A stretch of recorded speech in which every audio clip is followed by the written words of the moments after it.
अस्सलाम वालेकुम। जहाज़ेब अब्बासी एक नए यूट्यूब प्रोग्राम के साथ हाज़िर है।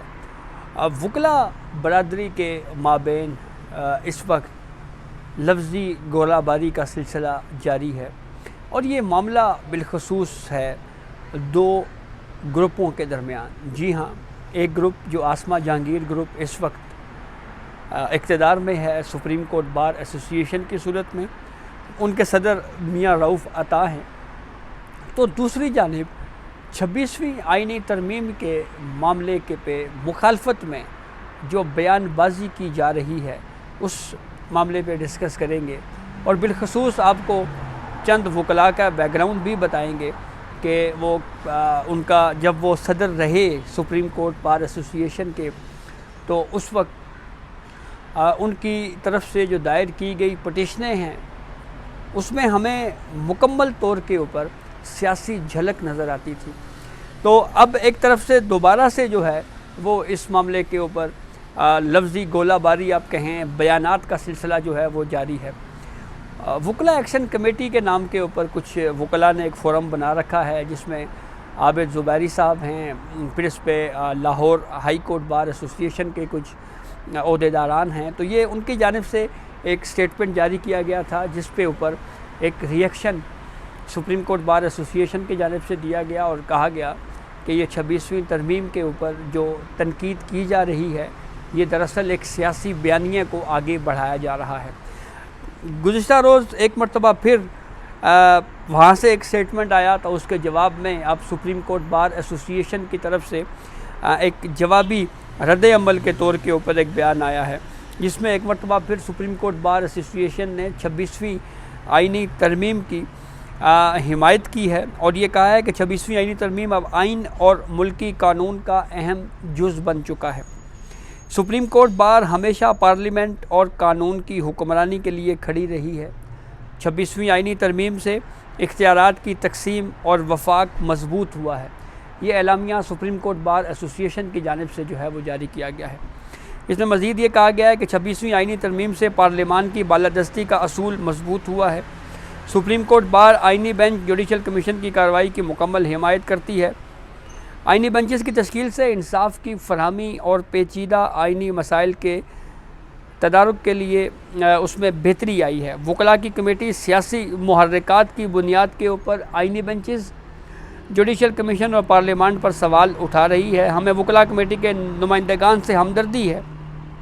वकला कमेटी के सियासी हैंडलर्स अदालतों कि इदारों में मुदाखलत पर यकीन रखते हैं, यानी उनके हैंडलर्स, यानी ये कहा जा रहा है सुप्रीम कोर्ट बार एसोसिएशन की जानिब से कि ये जो तनकीद जुडिशल कमीशन की कंपोजिशन के ऊपर या आइनी बेंचेस के ऊपर हो रही है दरअसल इसके पीछे पाकिस्तान तहरीक इंसाफ ही है। हम अपने साबका सदूर के लिए बेहद एहतराम करते हैं। साबका सदूर की गलतफहमियों को नज़रअंदाज नहीं कर सकते।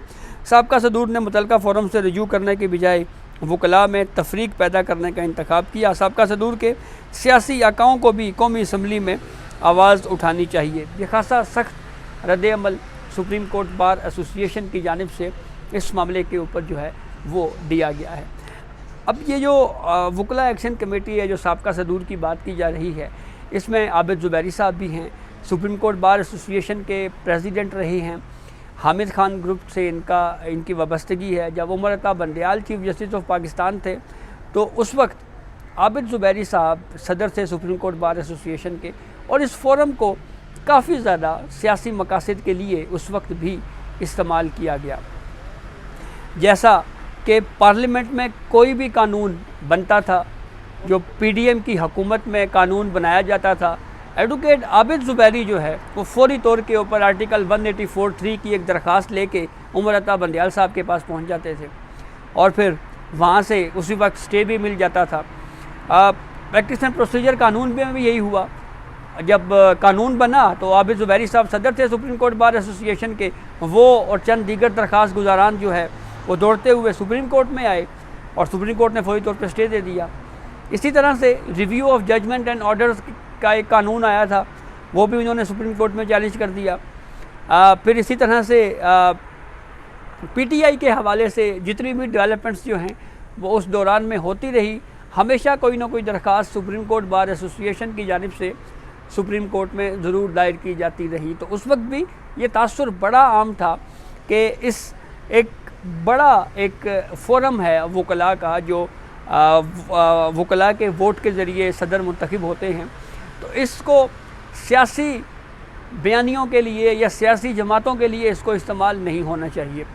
अब भी अगर हम देखें तो ये तासुर जिसके ऊपर बारहा ये बात की जा रही है कि इसके पीछे पाकिस्तान तहरीक इंसाफ है, जो कुछ इस वक्त 26वीं आईनी तरमीम के ऊपर तनकीद की जा रही है या जुडिशल कमीशन की कंपोजिशन जुडिशल कमीशन के ऊपर, इसके पीछे जो है इसकी बैकिंग पाकिस्तान तहरीक इंसाफ ही की है। जब सुप्रीम कोर्ट बार एसोसिएशन के इंतखाबात में हामिद खान ग्रुप साहब को शिकस्त हुई तो उसके ऊपर उन्होंने एक तहरीक चलाने की बात की और ये कहा जी कि हम ईंट से ईंट बजा देंगे, हम अदालतों का बाइकआउट कर देंगे, 26वीं तरमीम को हम नहीं मानते। लेकिन फिर बाद में ये बात भी देखी गई कि 26वीं तरमीम के तहत जो जुडिशल कमीशन बना, पाकिस्तान तहरीक इंसाफ उसका हिस्सा रही। पहले 2 मेंबरान बैरिस्टर गौहर और उमर अयूब थे, फिर उसके बाद उनको तब्दील करके कानूनी जहन रखने वाले 2 मेंबरान बैरिस्टर अली ज़फ़र साहब और बैरिस्टर गौहर को जुडिशल कमीशन के मेंबर के तौर के ऊपर नामज़द किया गया। अब वो जुडिशल कमीशन में नुमाइंदगी कर रहे हैं पाकिस्तान तहरीक इंसाफ की। इसके अलावा जो आइनी बेंच ने जो केसेस चल रहे हैं उसमें ये वकला पेश भी हो रहे हैं। ये आबिद ज़ुबैरी साहब की ही एक दरख्वास्त थी जिसमें इलेक्शन सेकंड अमेंडमेंट एक्ट को सुप्रीम कोर्ट में चैलेंज किया गया, जब वो कानून जो है वो अभी सदर ने उसकी तौसीक ही नहीं की थी और उससे पहले ही उसको सुप्रीम कोर्ट में चैलेंज कर दिया गया था।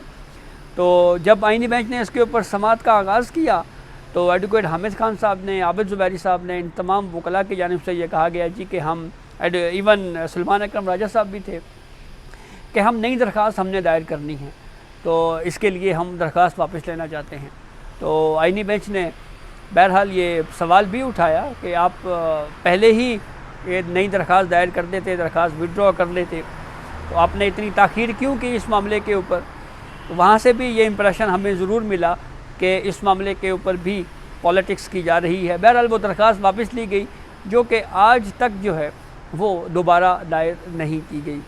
तो इस पूरी सूरत हाल को अगर हम सम अप करें तो ये बिल्कुल वाज़ेह नज़र आ रहा है कि इस वक्त जो वकला विंग है पाकिस्तान तहरीक इंसाफ का, वो और इसके अलावा एडवोकेट हामिद खान, क्योंकि ख़ुद सेनेटर भी हैं पाकिस्तान तहरीक इंसाफ के, तो उनकी जानिब से जो कुछ इस वक्त बयानबाजी की जा रही है इसके ऊपर, जैसे सुप्रीम कोर्ट बार एसोसिएशन ने कहा जी कि ये तो एक पॉलिटिकल एजेंडा है, तो ये सियासी मकासद के लिए ये सब कुछ किया जा रहा है। तो ये अब तक की अपडेट थी जिससे हमने आपको आगाह किया। बहुत शुक्रिया।